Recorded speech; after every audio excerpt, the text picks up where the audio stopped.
Diallo, bonjour. Bonjour. Hier sur RFI, le Premier ministre Bahouri a annoncé la mise en place d'un comité de crise, en plus de la commission d'enquête déjà décidée par le président Mamadou Doumbouya, pour faire la lumière sur ce qui s'est passé à Nzérékoré. Le président de l'UFDG, M. Cellou Dalein Diallo, a tenu une interview sur la radio RFI. Dans son interview, il appelle à la population guinéenne de sortir massivement le 31 décembre pour exiger le départ de la junte au pouvoir. Comme vous le savez tous, le 31 décembre prend la fin de la transition en Guinée.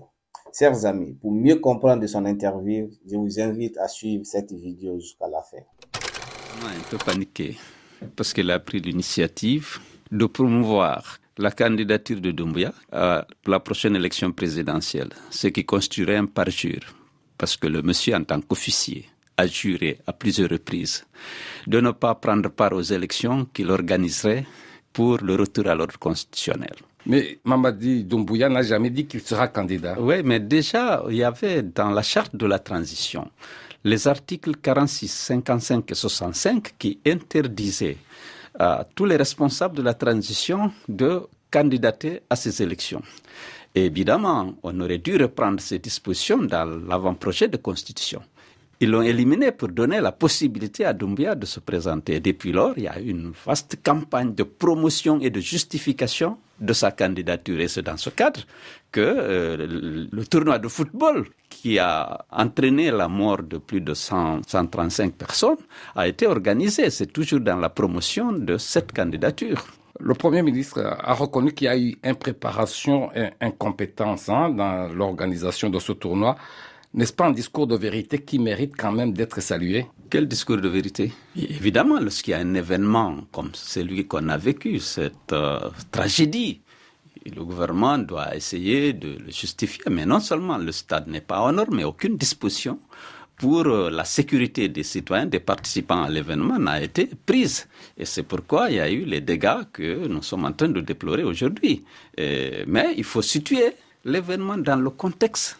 Il y a des concerts géants, des tournois de football, des manifestations dans les rues et sur les places publiques pour soutenir cette candidature, même si Doumbouya ne l'a pas encore déclaré, partout, dans toutes les grandes villes, dans toutes les communes, pour justifier et soutenir cette candidature du président de la transition. À ce propos, justement, Bahouri a annoncé que désormais, le nom et l'image du général Doumbouya ne sera plus associé à aucune activité sportive, quelle qu'elle soit, que toute manifestation doit désormais être encadrée. N'est-ce pas une bonne chose? Mais c'est le gouvernement et le CNRD qui avaient décidé de présenter Doumbouya comme un bâtisseur indispensable pour le développement de la Guinée, comme l'homme de la situation, d'associer le nom du président de la transition à ces manifestations qui ont cours dans tout le pays. Vous faites partie des forces vivantes qui ont estimé dès le lendemain du drame que l'agent du CNRD est, je cite, le seul et unique responsable de cette immense tragédie. Qu'est-ce qui vous fait dire ça? Parce que d'abord, c'est eux qui organisent le tournoi pour la promotion de la candidature de Doumbouya et aucune disposition n'a été prise pour assurer la sécurité des participants. Et vous le savez, les stades guinéens, il n'y a aucun qui répond aux normes. Aujourd'hui, tous les matchs sont joués à l'extérieur. Alors, non seulement ils organisent la manifestation, ils ferment les classes à chacune des manifestations pour que les jeunes élèves, des jeunes enfants, parce qu'ils veulent donner l'image d'une adhésion populaire justement à ce projet de candidature de Doumbouya. Et c'est pourquoi c'est eux seuls qui sont responsables. D'abord, ils ne devaient pas organiser des manifestations pour ça, parce que c'est illégal, c'est inopportun et c'est illégitime. Mais ensuite, s'ils le faisaient, ils devaient prendre toutes les précautions pour assurer la sécurité des citoyens. Vous dites que le pouvoir est responsable de cette catastrophe, mais vous savez bien que ce ne sont pas les autorités qui ont prémédité cette bousculade. Que répondez-vous à ceux qui vous accusent de vouloir exploiter un drame humain à des fins politiques? Il faut chercher les causes profondes. La candidature de Doumbouya est illégale et illégitime. En tant qu'officier, il a juré devant la Cour suprême, devant le peuple de Guinée, devant la communauté internationale, de ne pas prendre part aux élections organisées pour le retour à l'ordre constitutionnel. Aujourd'hui, avec le coup du pouvoir, ils ont décidé de changer, justement, de dispenser Doumbouya de cette obligation à laquelle lui-même il s'est engagé.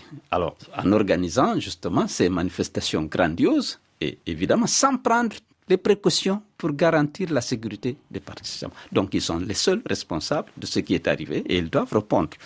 Le Premier ministre maintient le bilan provisoire de 56 morts. Vous avez évoqué la question du bilan, alors que le collectif régional des organisations de défense des droits humains donne un bilan de 135 morts, mais aussi de plus de 50 disparus. Quelles sont vos informations sur la question du bilan? Les informations que j'ai eues en téléphonant à des responsables de mon parti qui vivent là-bas font état de plus de 100 morts. Alors, il y a les responsables de la diaspora forestière qui parlent de 300. Il y a bien entendu les organisations de la société civile qui sont à Zérekoro qui estiment qu'il y a 135 ou 136 morts et 50 disparus. Je crois que ça correspond à la réalité. Est-ce que vous faites confiance à la commission d'enquête qui a été mise en place? Bon, la commission d'enquête, ça dépendra des personnalités qu'on va recruter pour être membre de cette commission d'enquête. Parce que vous savez, nous sommes en Guinée, nous sommes en Afrique. Les gens vont avoir tendance à soutenir naturellement le bilan qui a été annoncé par les autorités et qui sont gênés justement par ce qui arrive parce qu'ils savent qu'ils sont responsables de l'organisation de cette manifestation sans prendre aucune disposition pour la sécurité des participants. Nous sommes le 6 décembre. Il reste moins de 30 jours avant la fin de l'année, qui était initialement censé marquer le retour à l'ordre constitutionnel en Guinée. Vous et les forces vives affirmez ne plus reconnaître le CNRD à partir de cette date. Est-ce que ce n'est pas un annonciateur de troubles dans le pays? Le peuple de Guinée attend cette échéance. Le CNRD et Mamadi Doumbia ont librement décidé de ne pas rester un jour de plus au Letala le 31 décembre, à plusieurs reprises. Il a été interrogé par des journalistes, dont des journalistes de RFI à l'époque, et il a toujours dit qu'on ne resterait pas un jour de plus après le 31 décembre. Ils ont passé un accord avec la CEDEAO, au terme duquel ils s'engagent à rendre le pouvoir aux civils le 31 décembre. Le peuple de Guinée estime qu'à partir de cette date, il n'aura aucune légitimité, entre guillemets, de conserver le pouvoir. Et les forces vives le prennent au mot. À partir de là, nous n'allons plus reconnaître la junte et on va demander la mise en place d'une transition civile chargée exclusivement d'organiser les élections et de rendre au peuple son droit de choisir librement. Famille, comme d'habitude, nous le savons tous, ce n'est pas étrange de la part du président de l'UFDG, M. Cellou Dalein Diallo. C'est son habitude. La seule méthode qu'il a, c'est la manifestation, Mais moi, ce qui m'a poussé réellement de faire cette vidéo, quand j'ai suivi son interview, j'ai essayé de fouiller un peu quelques commentaires, lire quelques commentaires. Je vais essayer de vous lire quelques commentaires. Franchement, c'était trop intéressant. Par exemple, je vois le premier commentaire. Il dit, il faut avoir honte de faire sortir les enfants des anses dans la rue. Ils vont être tués et cela ne va rien changer. Et tu ne vas pas obtenir gain de cause. Trop, c'est trop. Il y a des familles qui pleurent jusqu'à présent les morts de leurs enfants. Ça, c'était d'abord le premier commentaire que j'ai pu capturer. C'est vraiment intéressant ce que j'ai pu avoir. Je vous lis encore le deuxième. Écoutons bien cet autre. Il dit, nous demandons aussi la présence de Cellou Dalein Diallo en Guinée pour que l'on puisse exiger le départ de la junte ensemble. Sans ça, personne ne sortira sur la rue pour se faire tuer par cette junte au pouvoir. Cellou, ta présence est nécessaire. Viens en Guinée, on va faire ensemble, mon président. Franchement, je pense que la jeunesse guinéenne est déjà mature. Franchement, nous, on a toujours dit, surtout moi, j'ai toujours dit ça. J'ai dit que ce n'était pas la solution de faire sortir les enfants détruits sur la rue pour manifester pour la junte. Comme nous tous, nous le savons en Afrique, généralement, quand les forces sortent pour faire de l'ordre dans la rue, il y a toujours de l'affrontement avec la population. Et la population n'est pas, comment je peux dire, n'est pas civilisée pour faire des manifestations en Afrique. C'est le mot qui est là. La civilisation, en fait, nous, on pense que la civilisation, c'est juste s'habiller bien, correctement. Non. On doit rééduquer la population africaine. Quand on dit de sortir pour une manifestation, il faut sortir. Mais nous le savons chez nous, en Afrique, généralement, les manifestations, ça se dégénérait toujours avec du lancement des cailloux, des pierres, cassement des biens publics. Et c'est pas ça, c'est pas de la manifestation. Donc franchement, de ce côté aussi, on doit rééduquer la population réellement pour bien se comporter lors des manifestations.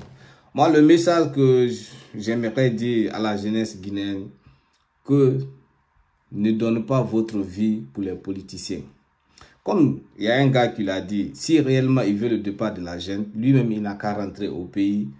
Ensemble, on va essayer de manifester, sortir. Mais il ne peut pas rester à l'extérieur et qu'il appelle à la population de sortir. Vous aussi, réfléchissez quand même. Hein? Ses enfants sont dans les meilleures universités, ils étudient, ils n'ont pas de problème, ils sont dans la sécurité. Lui, il est à l'extérieur, il appelle les enfants détruits pour sortir dans la rue. Réfléchissez quand même un peu. Ne donnez pas votre vie pour les politiciens. Les politiciens, ils sont tous de même père, même mère. Ce n'est même pas du côté de Dalein. Moi, je ne donnerai jamais ma vie pour un politicien parce que les politiciens, ils sont tous de même père, même mère. Donc, franchement, jeunesse africaine. Et s'ils refusent de vous écouter, est-ce que vous avez une marge de manœuvre? Oui, la marge de manœuvre, c'est d'abord la volonté du peuple d'exercer ses droits de choisir ses dirigeants. Nous n'avons pas d'armes pour nous défendre, nous n'avons pas d'argent pour corrompre les citoyens, mais nous avons cette volonté, cette ferme volonté des citoyens à exercer leur droit de choisir leurs dirigeants à tous les niveaux. Et je pense que ça, c'est une force redoutable, la force du peuple. Mais concrètement, comment est-ce que vous allez procéder pour les obliger à le faire? Évidemment, nous allons appeler la population à sortir pour exiger le départ de la junte, qui n'a aucune légitimité, qui s'est emparée du pouvoir par les armes, qui le conserve aujourd'hui par les armes et par la corruption, en utilisant les ressources publiques à cette fin. Alors, les autorités de transition ont fait une évaluation de tous les partis politiques guinéens. Votre parti, l'UFDG, risque d'être suspendu si vous n'organisez pas un congrès avant la fin de l'année, cette année. Quand est-ce que vous allez retourner au pays pour l'organiser? D'abord, il faut parler de cette évaluation. C'est que le Mamadi Doumbouya veut conserver le pouvoir, avec ou sans élection. Et pour ce faire, il faut trouver le moyen d'éliminer tous les adversaires, tous les candidats potentiels susceptibles de l'emporter devant lui. Et ça, il y a une instrumentation à outrance de la justice pour éliminer ces gens. Et aujourd'hui, vous suivez ce qui se passe en Guinée, avec l'interdiction d'abord des manifestations dans les rues et sur les places publiques. Pour tous les partis politiques. Mais pour la junte, pour soutenir la candidature de Mamadi Doumbouya, évidemment, ils sont autorisés d'organiser toutes sortes de manifestations dans les rues et sur les places publiques. Donc, nous aussi, nous allons exercer notre droit de contester, justement de demander le départ de la junte. C'est elle-même qui s'est engagée à partir du 31 décembre, il faut qu'elle parte. La population est là pour exiger le respect de ses droits et libertés. Alors, vous appelez la population à sortir et à demander le départ du pouvoir de transition. Est-ce que vous serez à côté de cette population-là? Quand est-ce que vous y allez? Je serai à côté. J'ai un parti, l'un des mieux organisés en Afrique au sud du Sahara. Le l'UFDG sera là. L'ANAD sera là. Les forces vives de Guinée seront là. Et c'est la population qui mène son combat pour l'exercice plein et entier de ses droits et de ses libertés. Cellou Dalein Diallo, merci.